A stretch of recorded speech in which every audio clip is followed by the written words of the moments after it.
मुख्यमंत्री विष्णुदेव साय ने Raipur railway station से विशेष ट्रेन को हरी झंडी दिखाकर तीर्थ यात्रा योजना का पुनः शुभारंभ किया।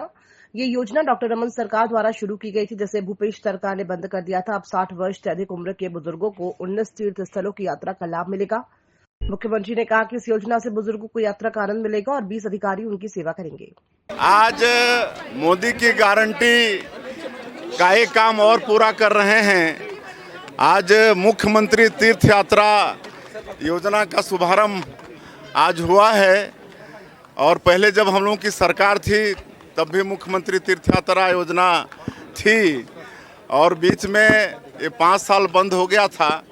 अब जब हम लोग सरकार में आए हैं छत्तीसगढ़ की जनता के आशीर्वाद से, तो फिर से इस योजना को शुरू किए हैं। और जो बूढ़े बुजुर्ग होते हैं उनकी इच्छा होती है कि स्वर्गवासी होने के पहले एक बार तीर्थ यात्रा कर लें, लेकिन किसी कारण से वो इच्छा की उनकी पूर्ति नहीं हो पाती है। लेकिन अब उनकी इच्छा की पूर्ति छत्तीसगढ़ की सरकार करेगी।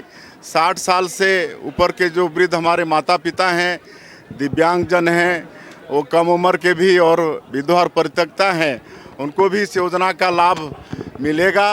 और आज शुभारंभ के अवसर में 2 जिले के हमारे 780 तीर्थयात्री, जिनको हम लोग हरी झंडी दिखाकर उनको रवाना किए हैं, ये तिरुपति बालाजी, मदुरै और रामेश्वरम 3 जगह तीर्थ यात्रा करके वहाँ दर्शन करके वापस आएंगे। और इसकी चिंता सरकार ने की है।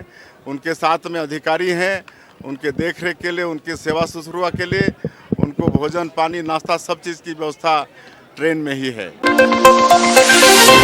सीएम विष्णुदेव साय बेंगलुरु से लौटकर अब रायपुर एयरपोर्ट पर पत्रकारों से महादेव सट्टा ऐप मामले में सीबीआई जांच पर बोले। उन्होंने कहा कि भूपेश बघेल के पास बोलने के लिए कुछ नहीं है, इसलिए वो बयान दे रहे हैं। सट्टे की लत छत्तीसगढ़ के युवाओं को लगाई गई थी और सीबीआई जांच कर रही है। सीएम ने कहा कि दोषियों के खिलाफ कार्रवाई होगी, चाहे वो भाजपा या कांग्रेस से जुड़े हों। अब उनके पास और कोई दूसरा बोलने के लिए रास्ता है नहीं। और मुझे जहाँ तक जानकारी है, महादेव सट्टा ऐप पर ये जांच हो रही है सीबीआई द्वारा। और सबको मालूम है कि किस तरह से हमारे छत्तीसगढ़ के युवाओं को सट्टा का लत लगा दिया गया था और ज़िंदगी बर्बाद हो रही थी, और उसी की जांच सीबीआई कर रही है। चाहे कोई भी हो, दोषीदार बख्शे नहीं जाएंगे, सबके ऊपर कार्रवाई तो होगी ही। इसमें कोई भाजपा और कांग्रेस की करीबी का सवाल नहीं है। जिनका भी लिंक उससे जुड़ा होगा प्रकरण से, उनके ऊपर सबके ऊपर कार्रवाई होगी। सीएम विष्णुदेव साय ने बेंगलुरु में हुए इन्वेस्टर्स कनेक्ट कार्यक्रम की सफलता की जानकारी दी। उन्होंने बताया कि छत्तीसगढ़ की नई उद्योग नीति से निवेशकों को आकर्षित किया गया और 700 करोड़ रुपए के निवेश प्रस्ताव मिले हैं। कुछ कंपनियों से एमओयू भी हुआ है और इंजीनियरिंग व आईटी क्षेत्र में उद्योग स्थापित होंगे।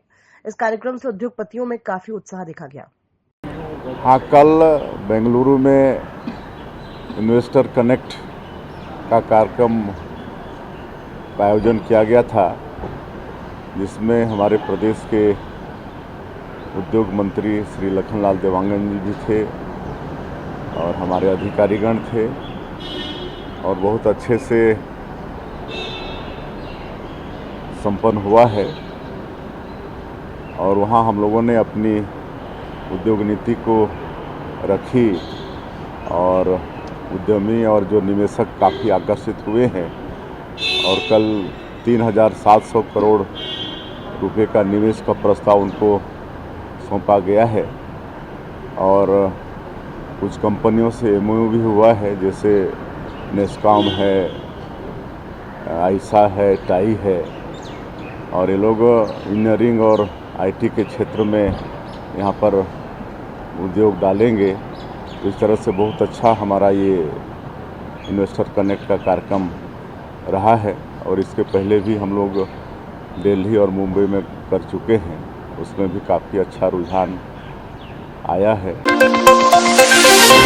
सीएम विष्णुदेव साय ने छत्तीसगढ़ की नई उद्योग नीति को लेकर बताया कि अब तक करीब 4,40,000 करोड़ रुपए के निवेश प्रस्ताव मिले हैं। इनमें से 700 करोड़ रुपए के प्रस्ताव ग्रीन एनर्जी और फूड प्रोसेसिंग से संबंधित है। ये नई उद्योग नीति का सकारात्मक असर है, जिससे निवेशकों का विश्वास बढ़ा है। अभी तक नई उद्योग नीति लॉन्च करने के बाद करीब 4,40,000 करोड़ के प्रस्ताव हम लोगों को मिल चुके हैं निवेश के, तो ये हमारे नई उद्योग नीति का ही असर है। वगैरह हुए हैं ये आईटी और इंजीनियरिंग के क्षेत्र में, और जो 3700 करोड़ रुपए के जो निवेश के प्रस्ताव दिए हैं उसमें ग्रीन एनर्जी और फूड प्रोसेसिंग इस तरह के प्रस्ताव हैं। उप मुख्यमंत्री अरुण साव आज मुंगेली जिले में आयोजित मुख्यमंत्री कन्या विवाह समारोह में शामिल हुए। उन्होंने कहा कि इस योजना के अंतर्गत जिले में 192 जोड़ों का सामूहिक विवाह संपन्न हो रहा है। इतनी बड़ी संख्या में विवाह का आयोजन जिला प्रशासन और महिला एवं बाल विकास विभाग द्वारा किया गया है, जो निश्चित रूप से एक ऐतिहासिक अवसर है। उन्होंने कहा कि मुख्यमंत्री विष्णुदेव साय की इस योजना का ही प्रतिफल है कि 192 जोड़े एक साथ विवाह के पवित्र बंधन में बंधने जा रहे हैं। उप मुख्यमंत्री ने सभी नवविवाहित जोड़ों को शुभकामनाएं और बधाई दी। मुंगेली जिले में मुख्यमंत्री कन्या विवाह योजना के अंतर्गत 192 जोड़ों का सामूहिक विवाह हो रहा है। इतनी बड़ी संख्या में सामूहिक विवाह का आयोजन जिला प्रशासन ने और महिला बाल विकास विभाग ने किया है। निश्चित रूप से ये ऐतिहासिक अवसर है जब एक साथ 192 जोड़े विवाह के बंधन में बंध रहे हैं। ये मुख्यमंत्री विष्णुदेव साय जी की योजना का प्रतिफल है कि 192 जोड़े एक साथ एक स्थान पर आज विवाह के बंधन में बंधने जा रहे हैं। सभी 192 जोड़ों को हम लोगों ने बधाई और शुभकामनाएं दी है। निश्चित रूप से ये राज्य सरकार की, विष्णुदेव साय जी के नेतृत्व वाली सरकार की जन कल्याणकारी योजनाओं का एक बड़ा काम है और उसका लाभ आम लोगों तक प्रत्यक्ष रूप से मिल रहा है। जिला प्रशासन की पूरी टीम को भी बहुत बधाई और शुभकामनाएं जो इसने मेहनत करके इतना बड़ा आयोजन यहाँ पर किया है। रायपुर सांसद बृजमोहन अग्रवाल ने लोकसभा में छत्तीसगढ़ की खनिज खदानों की खराब स्थिति का मुद्दा उठाया। उन्होंने कहा कि राज्य में खनन के बाद खदानों का रिक्लेमेशन नहीं हो रहा है, जिससे पर्यावरणीय और सामाजिक समस्याएं उत्पन्न हो रही हैं। परित्यक्त खदानों में पानी भरने से जल प्रदूषण और भूजल संकट हो रहा है और दुर्घटनाएं भी हो रही हैं। उन्होंने सरकार से मांग की है कि खनन कंपनियों को खदानों का रिक्लेमेशन करने के लिए कानूनी रूप से बाध्य किया जाए और पर्यावरणीय क्षति रोकने के लिए सख्त नीति अपनाई जाए। माननीय श्री बृजमोहन अग्रवाल जी। माननीय सभापति महोदय, मैं पूरे देश के साथ साथ छत्तीसगढ़ के भी महत्वपूर्ण विषय को उठाना चाहता हूं।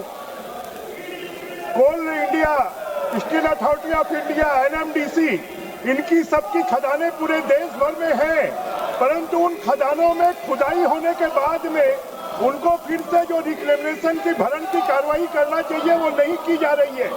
हमारे छत्तीसगढ़ में 100 से ज्यादा ऐसी खदानें हैं जिन खदानों का रिक्लेमेशन नहीं होने के कारण वहां पर लगातार एक्सीडेंट हो रहा है और एक्सीडेंट होने के कारण जानवर और आदमी दोनों की मृत्यु हो रही है।